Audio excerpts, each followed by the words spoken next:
Hey everyone, Adam here. It's here, the Grid Engineering MPX. I am back out of my rig again because I don't know, I guess people still want to see unboxings. First off, before I get into this, I am back out of the rig, so apologies again for the poor audio. So I'm gonna just make do, and then we'll move over to the rig and we'll get this thing plugged in and all the LEDs and Sim Hub and all that other fun stuff happening in just a little bit. But I want to do a big thank you to everybody in the Grid Engineering Discord who reached out. My understanding is that Brandon had more than a couple of people reach out to him asking that I do a review on this wheel. Now, full disclosure, this is not a sponsored video. I paid full pre-order price for this wheel. Grid or SimLab did not give me any discount whatsoever. I just happened to get my wheel a little early because some incredible people were like, hey, can Adam do a review?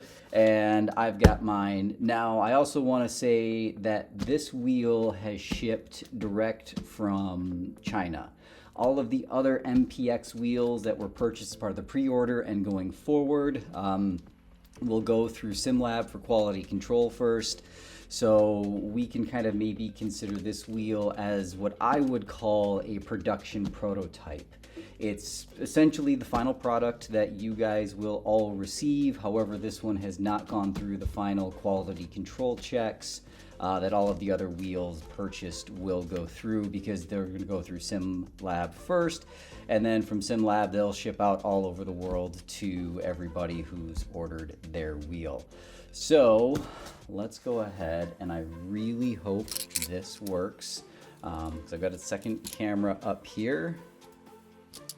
Let's go ahead and get this box open.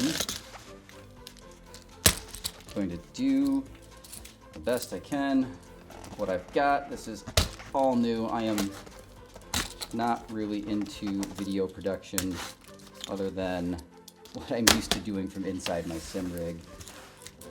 So let's see how we get this box open. Whoa. Oh, that's just a blade to my screwdriver because I can't find my X-Acto knife or my box knife. All right, we're gonna stand up here for a moment. All right, open the cardboard to find more cardboard, and there it is. Let's get this out of here.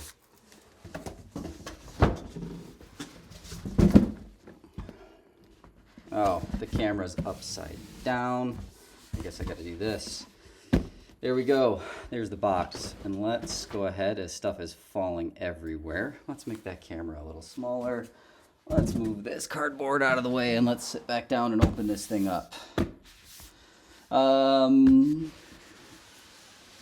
It's a solid gap between those two boxes. Plenty of decals, which is really awesome. These here are the ones for the buttons. We've got some nice curved vinyl. This is better than vinyl, actually. I forget what this stuff is exactly. These are for the rotaries, and then very nice bubble decals to go for the thumb encoders. Spent a lot of time thinking about what stickers, decals are going to go where. I still haven't quite fully figured that out yet. Let's go ahead. Hopefully the camera focuses. Oh, come on, focus. There it is. No, there we go. Yes, no, cheap webcams. I don't have a mount to hang the good camera, so I've got to use that. But there it is. Let's pull it out and see. First impressions, it is very solid. Lightweight, not as light as my Porsche wheel, but that's to be expected. This is a machined aluminum body. It does have the 50 millimeter standoff, so you can bolt your 70.3 quick release to it. The Grid Engineering clutches, which are just so buttery smooth. And the shifters, now these, I believe, are slightly updated shifters from what I had on the version 1 of the RSR wheel.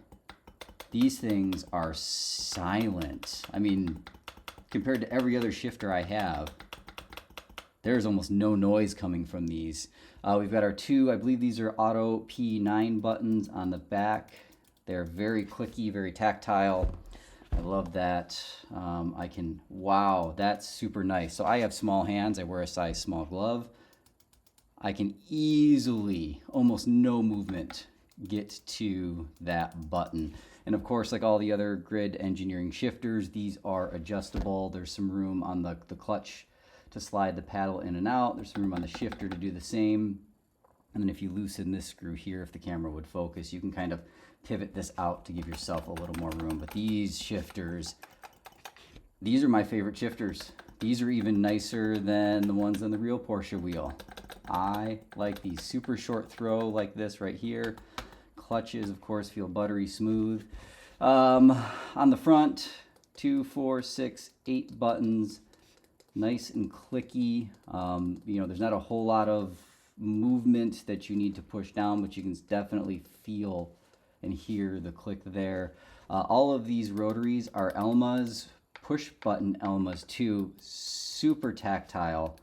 Absolutely love that I can hear every single click, and these thumb ones are really nice. There's just enough tension in the detents that I can move it with one thumb. Now I'm not wearing gloves right now, but my gloves actually will give me a little more grip than my finger, but I can tell every click. Now the one thing I was really curious about were these lower rotaries. They are push button as well.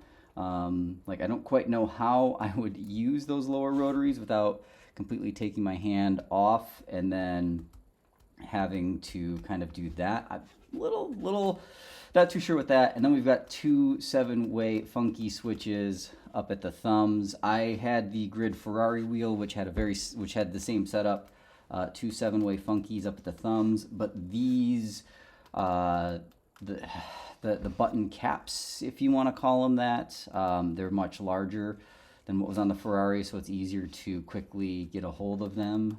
I can move that with my thumb.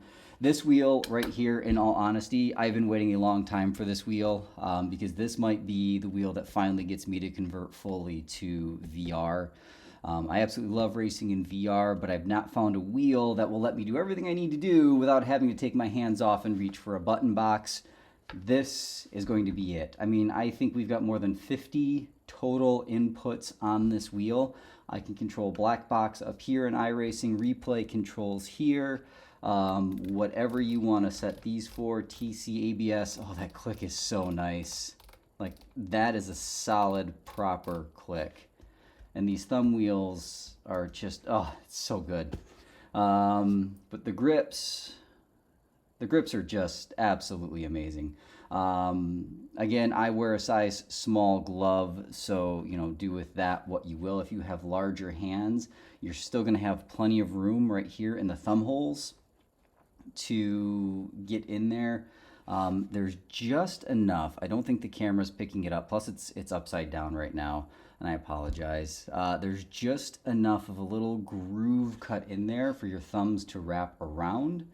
And as far as how stiff these grips are, these are, okay, I'm going by feel, which is subjective. They're right about maybe a little softer than the version 1 of the RSR. I haven't had the V2, so I don't know how those grips are in comparison, but these actually feel almost identical to my Porsche 992 Cup wheel, and I absolutely love those grips. And what I really love, let me spin this around here. I really love the like, I don't know if this was a last minute change. I don't remember seeing this right here in the original renderings of the wheel, but like there's a little kind of kick out to the grip, and that is going to really kind of help secure your hand in there. I don't know what else to say about this wheel so far other than it's absolutely gorgeous. I mean, I remember Brandon showing me some early renders of this thing probably as far back as like mid 2001. And I was stoked for this wheel then. I'm even more excited for it now to finally have it in my hands. The grid here, that doesn't feel like vinyl because it feels like perfectly flush with the plate. So I wonder if maybe I'll have to reach out. I'll ask Brandon in Discord if this was like kind of maybe laser cut and then that's painted, or if it's vinyl. I don't, either way, it is absolutely flush with the surface. On the back here, I'll spin this back around real quick. We've got our connection for our USB cable, and that will go into the power box, which is here. If I can get it out, let's see if I can't get it out with this somehow without damaging it. Even my small fingers are struggling here. Maybe.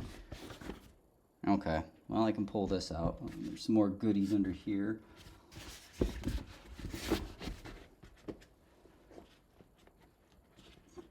Come on. There we go. Got my fingernails into the threads. Grid engineering, and I've already scratched it. That's on me. I used the wrong tool. But that's okay, because this is not ever coming off of my rig. So this is the power injector. So your wheel will go into here. I love that this is a carbon fiber plate. Hopefully that's showing up in the camera. And then your USB-B, and then this will be for your 12-volt power connection. I'm going to take the wheel out. We're just going to set it aside real quick in this foam. Now, also in the box, USB-A to USB-B. This is for the power injector. Everybody's got a ton of those. A nice coiled 6-pin. Ooh! Come on, camera. Focus for me. Let's go to this camera. Anything? Oh, God, I hate cameras. Nice 6-pin coiled cable, typical over-engineered build quality you find on a lot of sim wheels today. Some T-nuts and some bolts for holding the power brick down. I can't tell you how awesome it is that they included these. A lot of sim racing companies, when you buy peripherals, don't include the T-nuts, and then I have to dig through my bag of a million T-nuts to try to find the proper size. In here, we have our power adapter, and this looks very much like the one for my MacBook Air. Very cool, but it's a solid, there's no removable connection here. That's solid. That's nice to see. And then of course, global adapters, very awesome that they're including these as well. So I know when Will down at Boosted Media gets his, or in Australia, or if Dan Suzuki gets one over there in Germany, they're gonna have the right power adapters needed. Put those back in there because I won't need those. Toss that aside, and it looks like that's all that's in the box.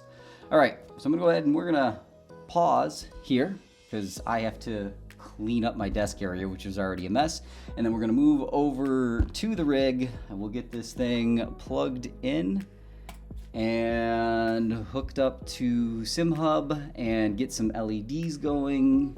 And then we'll go drive some laps, and I can tell you how those grips really feel on iRacing at Sebring, which is generally where I like to test these things. Okay, and now we are back in the rig.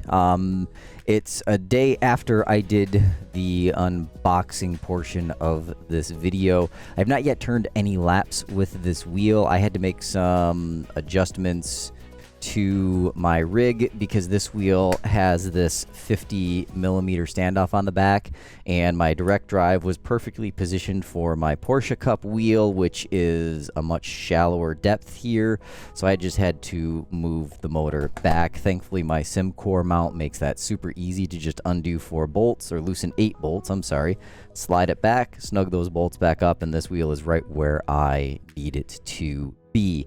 Before I talk any more about the wheel and before I turn my first laps ever with this wheel, I want to just quickly talk about how to get these LEDs working within SimHub. If you already have a Grid Engineering RSR V2 wheel, you know how this works. If you don't, this is going to be new to you. So I'm going to go ahead and tab over to somewhere is SimHub. There it is.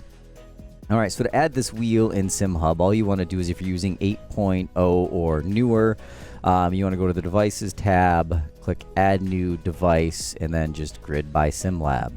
Click OK. You should see it here. It should show connected in the upper right-hand corner. And now if you want to tweak the LED profiles, you get access to the brightness right here. You got your slider. But then you just want to go to Profiles Manager, load the default profile, which I have here. It's a slightly modified version of the default profile. And then this one right here, which I'm working on, was sent to me by Mike Z in the Grid Discord. He has done some incredible work on an LED profile without actually having a wheel. He's got some cool functions where the light rings around the rotaries will rotate depending on which way you rotate the knobs. Really super awesome, but the way he's got it set up for button bindings and stuff, I kind of want to maybe tweak that for my own use, and then I will share it in the Grid Discord as well. But for right now, we're going to use the default profile that I've slightly modified. And speaking of the LEDs, the LED rings around the rotaries are insanely bright. I have these right now turned down to 35% brightness in my LED profile. If I crank them to 100, that's all I can see. It is just blasting me in the face with light, and I can't really see my screen all that well. So those I'm running at 35%. The LEDs on the buttons are absolutely perfect at 100%. No need to adjust those there. I think that's the ideal for me amount of lighting, because you don't want the buttons to be distracting. You want your focus on the track and not your wheel, but they're bright enough so that I can see which button is which if I were to have them different colors. But right now I'm digging this sort of purple vaporwave thing I've got going on with this wheel, and I'm gonna leave it like that. So one other thing you have to do when you first plug in your wheel is you got to calibrate your clutches, just to make sure it is working correctly with your system. You can go into Windows USB Device Manager and verify all of this. I'm not going to do that here, but what I will do is I will walk you through how to calibrate them. If you have a 911 RSR V2 wheel, it's the same process. Slightly different buttons because there's less of them on the front here. But otherwise, if you don't, this is how you do it. So if you want to calibrate your clutches, hold down the lower left and the upper right, not the funky switch. So lower left, upper right, hold both of those down for about a second or two, and then you're going to see this upper left button is going to start flashing.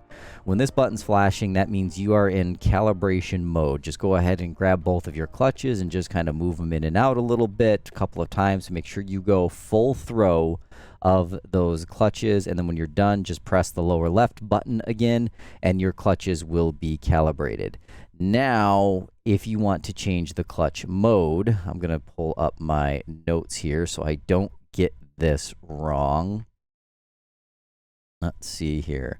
Okay, so to change the clutch mode, if you hold down the left button here and you push this bottom right button here, they will turn green for just a brief moment. That means you are in bite point mode, which means you have a full clutch on your right hand side and then a clutch bite point adjustment for your right hand or left hand side. Yeah, right hand is full clutch, left hand is bite point. You want your right hand for shifting up as you're pulling away from the start. If you hold down the middle or the lower left and the second from the bottom on the right, they will flash blue for a brief moment. That is dual access mode, which means both of the clutches operate independently of each other and you will get full throw. This is absolutely great if you want to use your clutch levers for throttle and brake. I know that there are a number of disabled iRacers who utilize dual clutches for that very purpose, and that's super awesome that we have that here. Hold down the lower left one more time and press the third from the bottom. You'll see they turn red. That is in button mode. And what button mode is for the clutches is that each one just acts as its own independent button. So if you have a clutch pedal that you like to use rather than these here, you can activate button mode and just get 2 more additional buttons to throw. I like to keep it in bite point mode. Now, to adjust the bite point, you have 2 options. You have a coarse setting and a fine setting. Hold down the left button again on the bottom, turn the left rotary. That will adjust the bite point for the left-hand clutch lever in 10% increments. If you're holding down the left button still and turning the right rotary, that will adjust the clutch bite point in 1% increments. It is super quick and easy to adjust. And if you're trying to practice your starts in something like the F3 or the Porsche Cup, where you do have to have a standing start in iRacing, getting that bite point ideal for you is quick and easy to tune, and you can go ahead and be ready to start that race knowing your clutch is dialed in for how you want to drive. All right, so the other thing I have done when mounting this to my rig is I have gotten rid of all button boxes. I had one fair-sized button box on my rig. It was mounted right here just behind the wheel, so it was quick and easy to get to. I only have my Stream Deck here, which is used for controlling OBS at the moment, and nothing else. I wanted to see if I could use this wheel and only this wheel to control everything in iRacing. That's why I haven't turned any laps. It took me a few minutes to kind of think this all out. And what I have done is, so to enter the exit the car, because all of these rotaries are also push buttons, so you've got by default, if you keep dual clutch mode like I'm doing, 51 distinct inputs on this wheel. It is absolutely nuts. So I'm using the lower right hand rotary as my enter and exit the car. So that's kind of something that I really don't use very often, but it's right there. I can just move my hand, reach down, and boom, I'm in, and then boop, pop back out once the car's stopped. Now, normally I would also have on my button box or my wheel, I'd have ignition and starter buttons mapped because I don't like to use the auto start in iRacing. I'm using these here, so this is my ignition. I'm just pushing that one in. And then there's my starter, pushing this one in. It's quite simple. On these front rotaries, I've got front and rear ARB adjustments set up. Both traction controls, engine map, ABS, brake bias, because I'm in the LMDH and there's a lot that you can tune here. Pit limiters and radios and light buttons and all that stuff. I have mapped everything I would ever need. Black box is being controlled with the right funky. Replay controls are being controlled with the left funky switch, which is amazing if you have a DDU like a 5-inch 4, whatever you have. You've got a digital display right here that is blocking the replay controls in iRacing. Put those controls on this left funky unless you want to do something else with them. But that's what I've got right here, which makes it really nice and easy if I'm running my Grid 5-inch display to be able to go ahead and actually control those replay controls and yeah, be able to go. I don't know what set I have on here, so let's back this up. Like I said, I haven't turned any laps. We've got the baseline set. That's enough. Let's get some gloves on and go turn some laps so I can really see how these grips feel. I mean, as it is right here in my hands, they feel super nice. They're just soft enough, very similar to my Porsche wheel. And I love that there is some give to these. Oh, and this is so cool. Hold on, I have to switch back to this camera. I realized this not when I was doing the unboxing. I realized this a couple hours even after, and I think this is such an awesome feature. Your grips right here, they flow over into here, and then I can't believe I didn't realize this. And then I'm just like so meh for not doing that. The carbon fiber faceplate is actually partially milled out right in here around the button shrouds, because the button shrouds are part of the grips. This is all one molded piece, and it is so freaking cool. I love that this just flows right from here right into the button shrouds. There's no break point between the grip and then like a hard plastic button shroud where there would be. It's smooth, it flows. And then what I really like is that as I was just, you know, sitting here playing with this wheel last night, getting ready to film the second part of this video, like you can reach up, the buttons are completely all surrounded, completely covered, but you can push them down and not have any issues doing that. And if you like were to bump them, the button shrouds are soft. You can see that there's some flex there, some give to it, but there's not enough where you're going to risk damaging that button. And I love that. That's like one of those little, like, who would have ever thought to make that a thing? Well, Nick and Brandon did, apparently.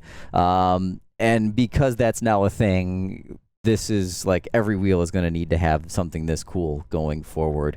It's so awesome. I had to show that off because I really got a kick out of that. All right, so the shifters are crazy silent. Like with my headphones on, I can't hear the shifters. Every other wheel I have, I can hear the shifters even through these headphones, which are closed back. I've got the leather ear cups, and I can still hear them. But these, I don't hear these shifters. I can feel a nice, solid, like, thunk.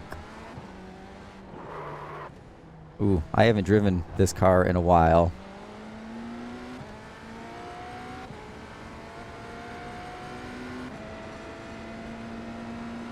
But the wheel feels much lighter than I was expecting. I'm used to the very lightweight Porsche Cup wheel, and I'm also not used to driving, apparently. And so I like that with the Porsche Cup wheel, I can really feel all of the bumps in the road because it is so light. The direct drive doesn't have to work hard to react to move that wheel. But this also feels mounted quite light. I think the baseline setup for Sebring is not the best choice.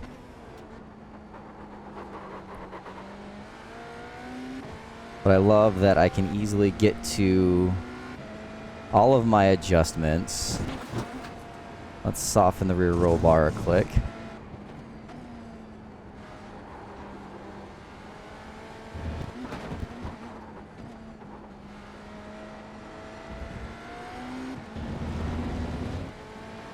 I do like these grips. They just, there's enough material around the back of the grip that allow my fingers to loop around it and not feel uncomfortable.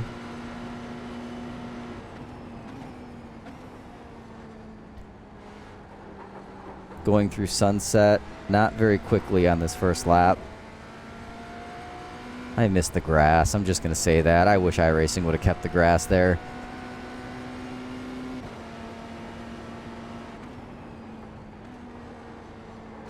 Oops.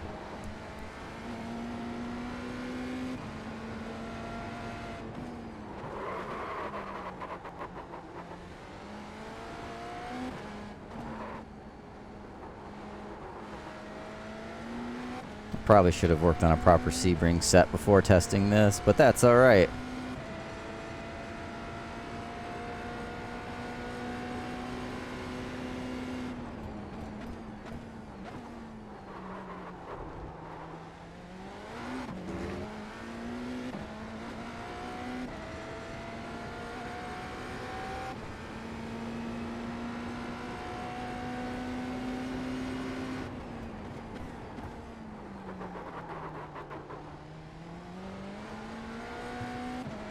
Soften the front roll bar.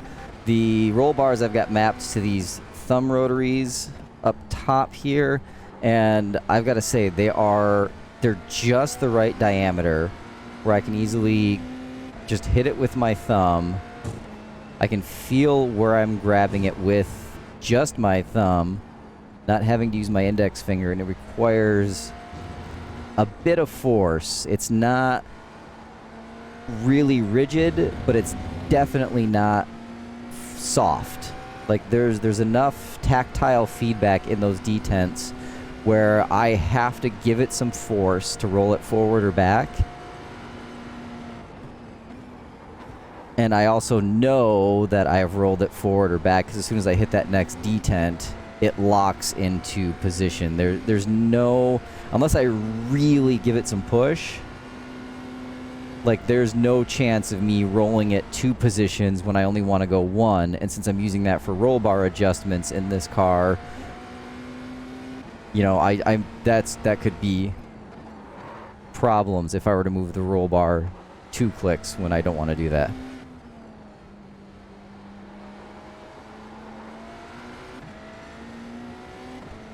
Everything here is just so nice to muscle memory. It'll be quick to get with this wheel. All 4 buttons are for my hands. Now, bear in mind, I have small hands. I wear a size small glove. The rear buttons that are back here, those auto P9s, are super easy to get with my index finger. They're positioned so nicely that I don't even have to really move my index finger. I just move it straight up. And I can hit both of those buttons with ease. Stop the car for a second. These buttons over here on the side, I'm not having to extend my thumb like I do on some wheels to be able to get those. They're right here within reach. And to me, that's huge. Everything that you do on a wheel, if you ever need to make in-car adjustments when you're racing, they should all always be easily within reach, and especially these buttons right here. So the thumb buttons are super easily accessible. The rotaries here themselves, obviously you're going to have to take your hand off to adjust them, but it's really easy, especially if you're in VR, to know which one you're grabbing. These encoder knobs are more than big enough. They're the perfect size, actually, to be able to know 1, 2, 3, which one I'm grabbing. It's just remembering which one you've mapped to what, which I think is awesome. I don't know what else I have to say. Oh, so what I did notice, going through Sunset there a couple of times. Let's go back to this camera. Going through Sunset, I talked about in the unboxing how I thought this was interesting, and I really kind of liked this design choice right here to have the grip kind of shaped traditionally, you know, kind of rounding back inside, but then also cutting out like that to kind of provide, and I know it's hard to see it with my hand there, but it provides just a little bit of extra sort of leverage for the side of your hand to rest on and kind of help grip that wheel and hold it more in place without having to have a death grip on the wheel. Because if you find that you're having to hold your wheel and really grip it to keep it from coming out of your hands, what's going to happen is eventually your hands are going to get sore and tired, and you're not going to be able to grip the wheel as properly as you should going long. Plus, when your hands are tight, that means all of these muscles going down your arm are tight and you can't react as quickly. Loose is fast. That goes for car setups as well as the muscles. You got to be able to quickly react, and if your hands are death gripping the wheel, you're not going to be able to move the wheel as fast. The other thing that's going to happen too is eventually when your hands get tired, you can run and get arm pump. Motocross racers know what I'm talking about there, and you run the risk of just letting go of the wheel, and we certainly don't want that while we're racing. Now, I do want to say this may actually be the wheel that finally gets me to go full-time VR. Sometime in 2022 last year, I spent a couple of months racing VR, and I absolutely loved it. But I was only racing the Porsche Cup and the Formula 4 car in iRacing because those are short races. You don't need to pit stop. You don't need to worry about moving your black box or anything like that. And whenever I thought about doing a longer race, IMSA or VRS or ESS, where a pit stop is required, I didn't quite have the confidence in myself to be able to reach over here for a button box and be able to hit that right button to know what setting I was hitting, whether it was tires or fuel load or whatever I was trying to add for my pit stop. I didn't feel confident enough in VR to be able to reach to my button box and know I was going to hit the right button when I wanted to hit it. With this, however, I kind of feel that way. I have everything mapped in here. Every button that I would use on a wheel and button box with my previous setup is all mapped right here now. And I think that this wheel will finally get me to jump into full-time VR, because the immersion in VR and in iRacing is just so cool.